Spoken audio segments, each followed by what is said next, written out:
Welcome to my YouTube channel. दोस्तों, आज की इस वीडियो में हम लोग देखने वाले हैं कि पाइथन के डेटा टाइप क्या होते हैं और कितने प्रकार के डेटा टाइप होते हैं और हर एक डेटा टाइप का यूज कैसे पाइथन में किया जाता है। तो दोस्तों, सबसे पहला हम स्टार्ट करते हैं। जो हमारा टॉपिक रहेगा, सबसे पहला टॉपिक रहेगा पाइथन का डेटा टाइप, यानी कि क्या होते हैं पाइथन के डेटा टाइप। तो यहाँ पे देखते हैं कि पाइथन के डेटा टाइप क्या होती हैं।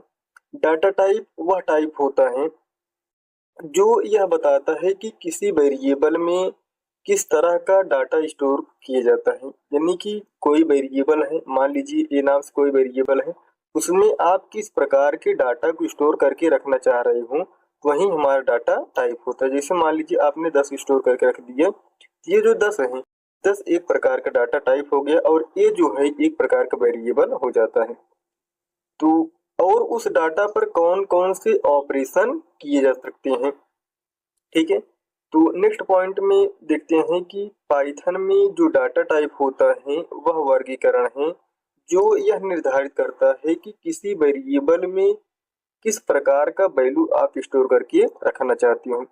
तो जैसे यहाँ पे कुछ एग्जाम्पल दिए गए हैं। सबसे पहला इंटीजर है। इंटीजर मतलब होता है कि पूर्ण वैल्यू, ठीक है। पूर्ण वैल्यू जब आप किसी वेरिएबल में स्टोर करके रख देते हो तो वह इंटीजर डाटा टाइप बन जाता है। जैसे मान लीजिए 10 हो गया, 5 हो गए या फिर 2 हो गए, ये सब पूर्ण वैल्यू होती हैं, तो वही इंटीजर डाटा टाइप होते हैं। लेकिन जो फ्लोट डाटा टाइप होता है ये दशमलव वैल्यू होती है। मान लीजिए 10.5 हो गए, है ना, 10.4 हो गए, जो दशमलव में नंबर स्टोर करके रखी जाती हैं वो फ्लोट डाटा टाइप होते हैं। बाकी जो स्ट्रिंग डाटा टाइप होता है वो सिंगल कोट या फिर डबल कोट के अंदर स्टोर करके रखा जाता है। जैसे चाहे आप चाहे नंबर को स्टोर करके रख दीजिए या फिर किसी अल्फाबेट को स्टोर करके रख दीजिए, तो सब के सब ये डेटा टाइप हो जाते हैं, स्ट्रिंग डाटा टाइप हो जाते हैं। बूल डाटा टाइप में दो ही डाटा होती हैं, एक तो ट्रू आप स्टोर करके रख सकते हो, दूसरा फॉल्स स्टोर करके रख सकते हो।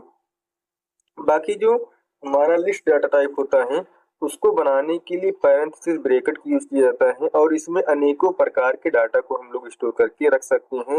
लेकिन जो टपल्स डाटा टाइप होता है इसको बनाने के लिए पैरेंथेसिस ब्रैकेट की यूज किया जाता है और इसमें भी हम लोग कई प्रकार के डाटा को स्टोर करके रख सकते हैं।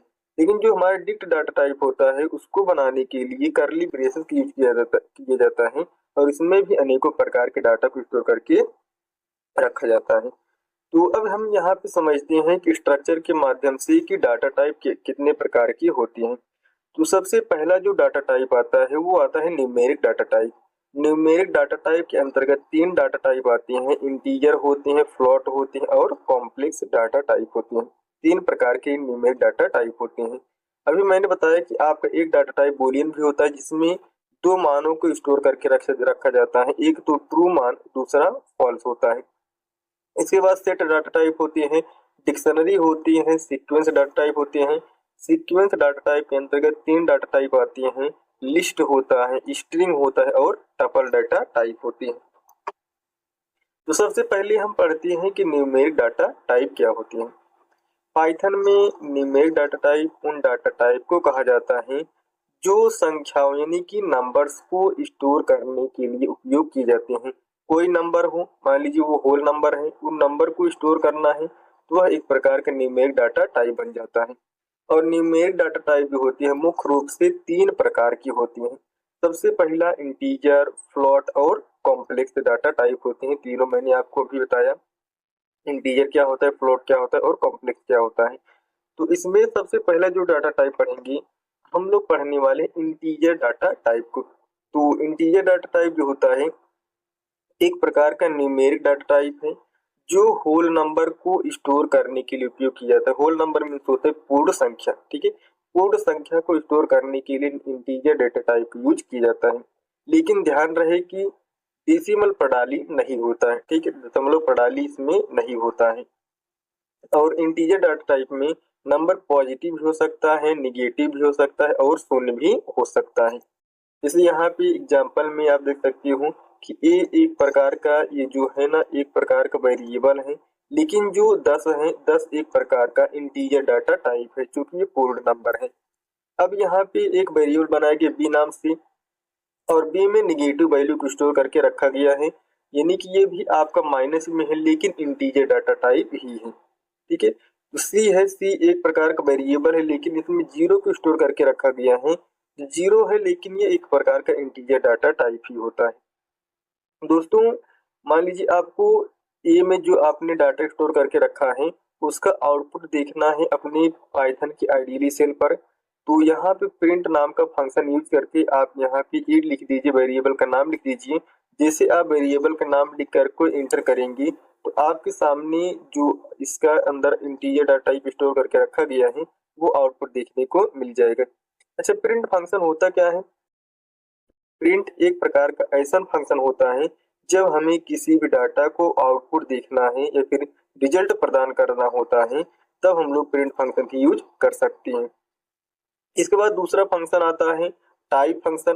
ठीक है, टाइप फंक्शन। अच्छा, टाइप फंक्शन की यूज आप क्यों करोगे? टाइप फंक्शन की यूज आप तब करोगे जब किसी भी इंटीजर डेटा टाइप या फिर कॉम्प्लेक्स हो, कुछ भी नंबर हो, उसके डाटा टाइप को चेक करना है तो आप यूज कर सकते हो टाइप फंक्शन का। जैसे यहाँ पे देख सकते हो कि ए में 10 को स्टोर करके रखा गया है तो हम चाहते हैं कि इसका टाइप कौन सा है चेक कर लें, तो टाइप फंक्शन की यूज करके यहाँ पे एक नाम का वेरिएबल को स्टोर कर दीजिए तो ये ऑटोमेटिक आपका सेल जो है बता देगा क्लास एक इंटीजर डेटा टाइप है। इसके बाद जो नेक्स्ट डेटा टाइप है वो है float data type. Float data type मतलब होता है कि ऐसा डाटा टाइप जिसमें दशमलव संख्या को स्टोर करके रखा जाए। दशमलव संख्या का मतलब होता है कि जैसे कोई नंबर है, नंबर के बाद दशमलव में लिखा गया डेटा वह दशमलव संख्या कहलाता है। ठीक है, दशमलव संख्या को स्टोर करके रखा जाता है तो वही हमारा फ्लोट डाटा टाइप होता है। इसे यहाँ पे सेकंड पॉइंट में समझाया गया है जिन संख्याओं को दशमलव बिंदु होता है उन्हें फ्लोट डाटा टाइप कहा जाता है। जैसे एक्स में 10.5 स्टोर करके रखा गया है, वाई में -3.14 स्टोर करके रखा गया लेकिन जेड में 0.0 स्टोर करके रखा गया है। अब मान लीजिए आपको एक्स का डाटा देखना है कि इसमें कौन सा डाटा टाइप है, तो हम लोग क्या करेंगे ना, पाइथन की आइडियली ओपन करेंगे और उसमें एक फंक्शन टाइप कर देंगे टाइप नाम का फंक्शन। ठीक है, टाइप फंक्शन लिखने के बाद अपने वेरिएबल का नाम, आपके वेरिएबल का नाम एक्स है, एक्स लिख करके जैसे आप इंटर करोगे तो आपके सामने जो आउटपुट है वो आउटपुट देखने को मिल जाएगा फ्लोट। ठीक है, फ्लोट देखने को मिल जाएगा कुछ इस प्रकार से। ठीक है, इस प्रकार से देखने को मिल जाएगा।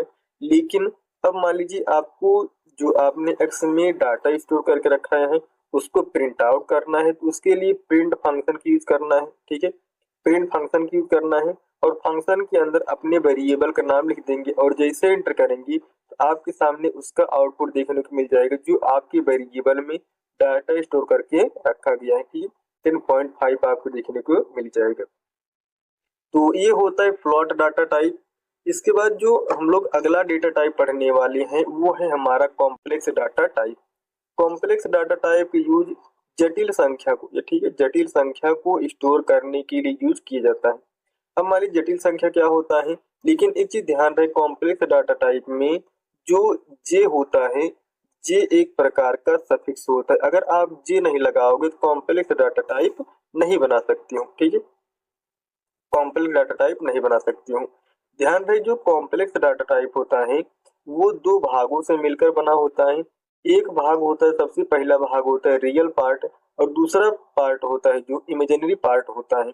अब जैसे यहाँ पे देख सकते हो कि ए नाम का एक वेरिएबल बनाया गया और इसमें एक्स और वाई को स्टोर करके रखा गया है और जे सफिक्स लगाया गया है। ये जो एक्स है ये वाला पार्ट जो है वो रियल है लेकिन जो वाई है, वाई जो पार्ट है ना ये इमेजिनरी पार्ट होता है। जैसे यहाँ पे एग्जाम्पल में आप देख सकते हो ये वेरिएबल में 3 स्टोर करके रखा गया है लेकिन इसमें 5 स्टोर करके रखा गया है। अब ये 3 जो है वो रियल पार्ट है लेकिन जो 5 है वो इमेजिनरी पार्ट है। अब इसका टाइप चेक करना है तो हम लोग करना क्या होगा ना, पाइथन की आइडियली पर एक फंक्शन टाइप कर दीजिएगा टाइप और इसमें ए को स्टोर कर दीजिएगा। जैसे ए स्टोर करके इंटर करेंगे तो जो आपके सामने आउटपुट देखने को मिल जाएगा वो देखने को मिल जाएगा क्लास कॉम्प्लेक्स। ठीक है, क्लास कॉम्प्लेक्स आउटपुट देखने को मिल जाएगा। अब इसी का आउटपुट देखना है तो आपको पता है कि एक फंक्शन याद करना है आपको, प्रिंट नाम का फंक्शन। प्रिंट फंक्शन के अंदर ए वेरिएबल को टाइप करके इंटर कर दोगे, इसका आउटपुट देखने को मिल जाएगा। अब बात आती है कि यहाँ पे हम लोग रियल पार्ट को कैसे प्रिंट करेंगे, इमेजिनरी पार्ट को कैसे प्रिंट करेंगे। तो करना क्या है ना कि प्रिंट फंक्शन की यूज करके इसको करना कि यहाँ पे देखो प्रिंट जो है ना पी इस्तेमाल में रहना चाहिए दोस्तों। तो प्रिंट फंक्शन की यूज करके ए डॉट के साथ में रियल वाला पार्ट प्रिंट करना है, तो यहाँ पे लिख देंगे रियल, ठीक है, रियल लिख देंगे और इंटर कर देंगे। जो आउटपुट आपको देखने को मिल जाएगा वो मिल जाएगा 3.0, ठीक है, क्योंकि ये रियल वाला पार्ट 3 ही है ना, रियल वाला पार्ट कौन सा है, 3 है, तो आपको आउटपुट क्या देखने को मिल जाएगा 3.0। अब मान लीजिए आपको इमेजिनरी वाला पार्ट प्रिंट करना है, तो करना क्या होगा, प्रिंट फंक्शन की यूज करिए, प्रिंट फंक्शन की यूज करिए और ए वेरिएबल है ए डॉट करके यहाँ पे img लिख दीजिए, इमेजिनरी पार्ट आपको प्रिंट हो जाएगा। इमेजिनरी पार्ट कौन सा है, 5 है, तो आउटपुट जो आएगा वो आ जाएगा 5.0, ठीक है।